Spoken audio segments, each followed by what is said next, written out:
Scan to unlock Sovi and ace your tests.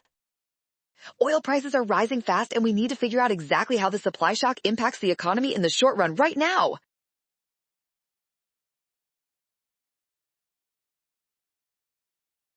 Since oil is a major input for production, a sudden price hike acts as a negative supply shock. This means it becomes much more expensive for firms to produce their goods. Because production costs are higher, the short-run aggregate supply curve shifts to the left. This movement represents a decrease in the total supply available at every price level in the economy. This leftward shift naturally forces the price level to increase while real output falls. That makes option D our final winner for this macroeconomics problem. Well done! Scan the code. You can learn better with Sovi. Avoid a rush and watch signs. Trust given data and check your steps.